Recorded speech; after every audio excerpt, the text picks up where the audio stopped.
My name is Nima Safapour. I'm one of the partners at Alchemist Management.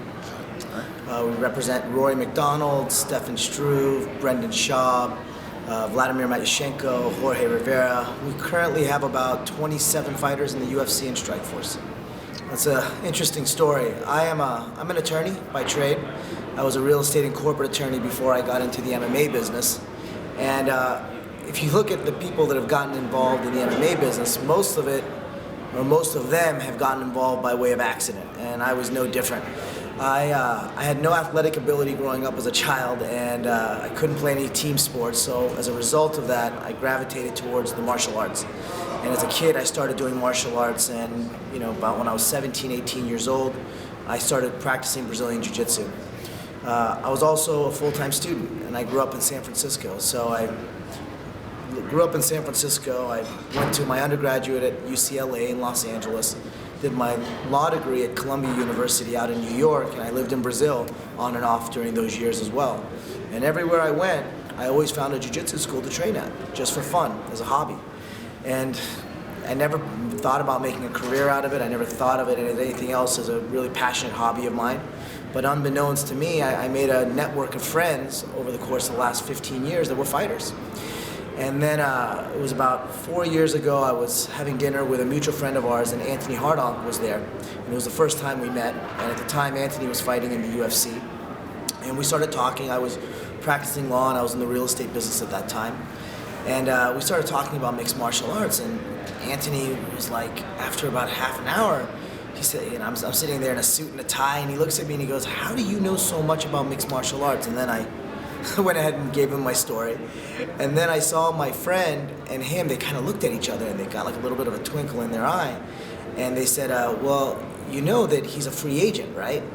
And at this point, Anthony had done about 8 fights in the UFC. He was coming off of 3 consecutive knockouts, victories, and he was going into one of the biggest fights of his career, Czech Congo. And I said, no, I didn't know he was a free agent. And he said, well, he doesn't have anyone doing his sponsorships. Would you be interested in doing his sponsorships? And I paused for a minute, and I thought about it, and I looked at them and I said, no, I have no interest whatsoever to do his sponsorships. And they said, why not? You're passionate about this stuff, you love it. And I said, listen guys, just because I'm a fan of the sport doesn't mean I have any business doing any business in the sport. And Anthony Hardonk kind of chuckled, and he said, well, I don't have anywhere else to go, so let's do it. So I told him, okay, think about it for a couple of days. If it's something you still want to do, we'll go forward with it. And Anthony was unusual for someone like Anthony, who had so many fights in the UFC and had fought at K1 level, to not be managed. But he had seen a lot of corruption in Japan and Europe, so he didn't really trust managers. And I think he felt a level of trust with me. So we went ahead and we did the sponsorships. Thank God it worked out, and then it just organically grew from there. I should actually say it blew up from there. Anthony and I became very close. He's become one of my dearest friends, and he said, would you mind becoming my full-time manager? And I said, sure. And he said, well, would you mind working with some other people, because what you're doing and your background is really different than a lot of the other managers in this space, and you can make a positive contribution. And I said, okay. He introduces me to Vladimir Matyushenko, and I was like, wow, guy that I just grew up admiring as a fighter. And then Vladdy introduced me to a few guys, and next thing I knew, I had this really passionate hobby of mine, and I had a roster of fighters, and I was running around with them. And then after that, it became to the point where it was taking up so much of my time that I ended up quitting my job and doing this full time. And then about a year later, I met my current partners, and we started talking about management, and they knew my background, and my background was very similar to one of my partners' backgrounds, and being an attorney and whatnot, and we talked about starting this new company, Alchemist. And long story short, now, or long story even longer, now we have a very, very rich roster of great fighters who are great people. Oh, that's easy, and it's not the money. It's the people. Hands down, it's the people. What I've come to realize as a working professional, at least from my personality, is you can't do things based on money. Because if you do things based on money, you'll find yourself in a career that you absolutely hate. The thing about this business is you get the opportunity to interact and meet and deal with some of the nicest, kindest people you could ever want to be around. And they also are just some of the strongest individuals. I mean, the principles you need to be a professional, successful fighter are very analogous to the principles that you need to be a very successful human being. So you're surrounding yourself with all these positive people that are really living their passion and their dream, and it's inspiring. And then also just being on the road with the UFC. I mean, we are a traveling circus. I live in Los Angeles, but I'm in town maybe 1 to 2 weeks every month, and I'm on the road anywhere in the country or anywhere in the world, wherever the UFC is. And it's an interesting synergy, because you just meet all these people from all these different places in the world, and every couple of weeks you just kind of get together in some city and you go through these events, and it's memories that you take with you for a lifetime. The worst part, I'll tell you, there's parts of this business that are very, very draining. And the good parts of this business recharge your batteries, and then the bad parts of this business bring you down, and you're just kind of like, what am I doing? But I think that's also, with great risk comes great reward. Some of the challenging, I think for me, the most challenging aspect is, if I'm good at what I do, it's very different than, for example, when you practice law. When you practice law, you draw a very hard line between yourself and your client, unless you're a rainmaker in a law firm. So, as personal as your relationship gets, it's a Christmas card over the holidays. That's as personal as it gets. In sports management, it's a completely different animal. I mean, the reality is, you're building relationships off of your business background and your expertise, but the personal synergy you have with the athlete. I always tell people, I'd rather take a mid-level fighter that I have great synergy with than an elite fighter that I don't have any kind of personal connection with. Because at the end of the day, if they win or lose, they're always good people that you want to be around. And I've always carried that model. And if I'm good at what I do, and I think I'm pretty good at it, if I'm good at it, it's because I'm personally invested. I advocate to the fullest for my guys. I fight for what they need, what they want, and I feel a lot of empathy for them. I try to put their needs in front of mine, and I have a ton of empathy for what they go through. And fighters go through a lot. The sacrifices they go through to prepare for one of these fights, you never can appreciate until you're in this business.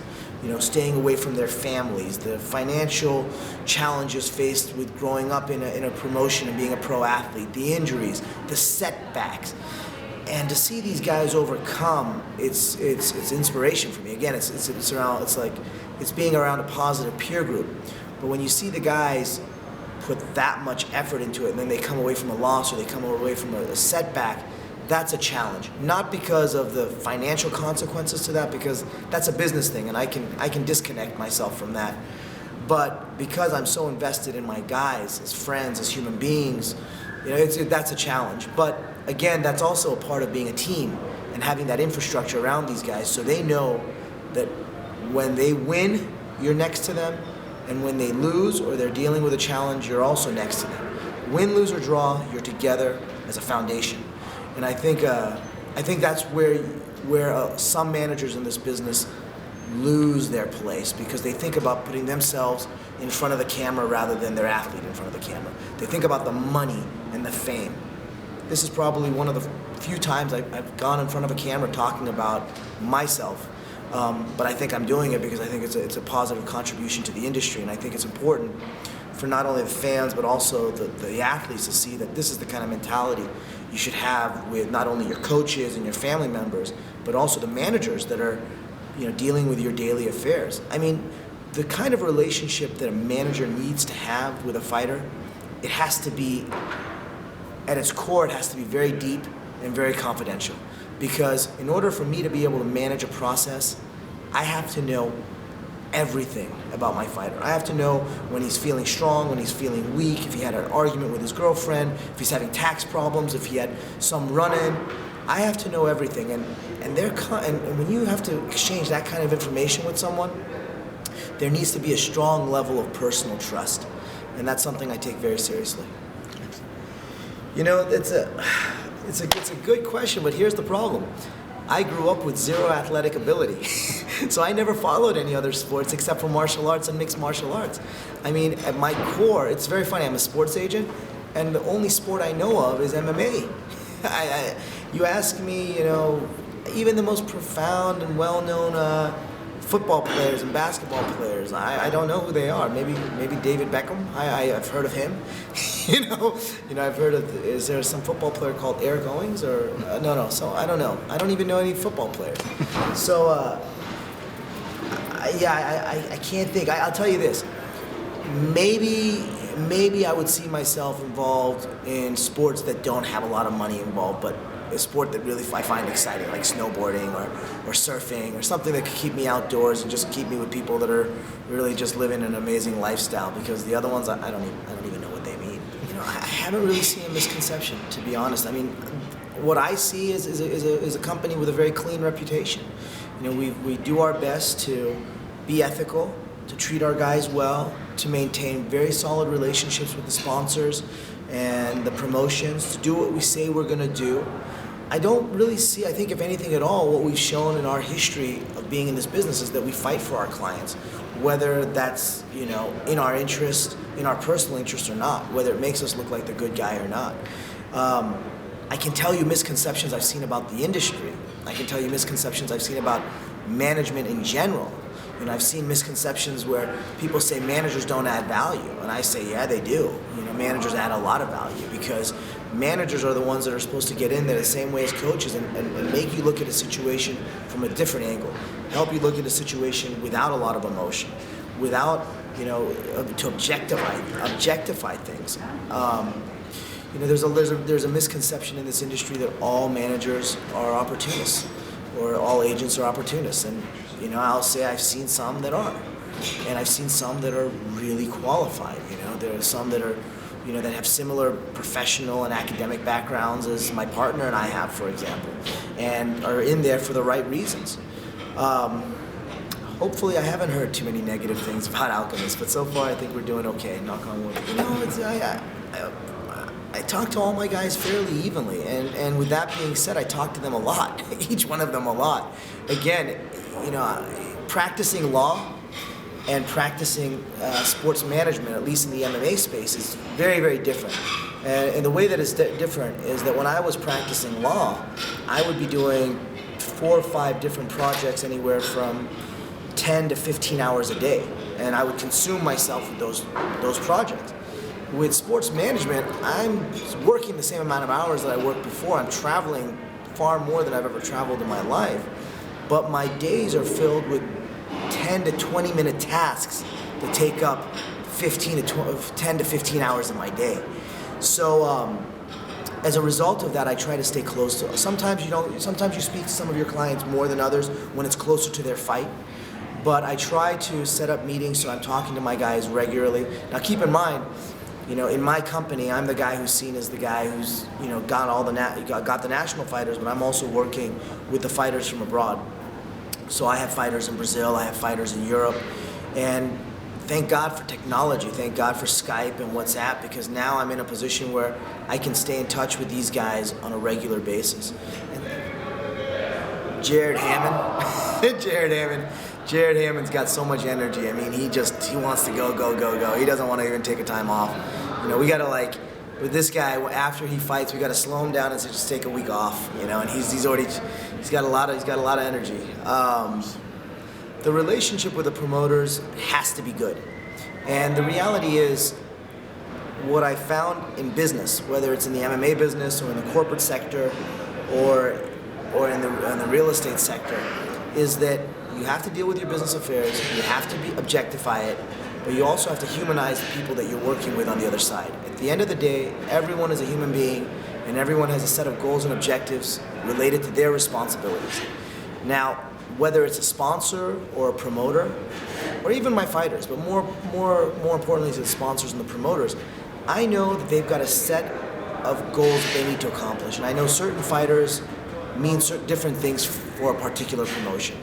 And I've got to be able to balance all the interests. Why? I have to be able to balance the interests of my athlete and the needs of the promotion or the sponsor, so that the athlete has credibility and that we all land in an even place at the end of the day. Hey, I'm Nima Safapour, and I'm the guy behind the guy.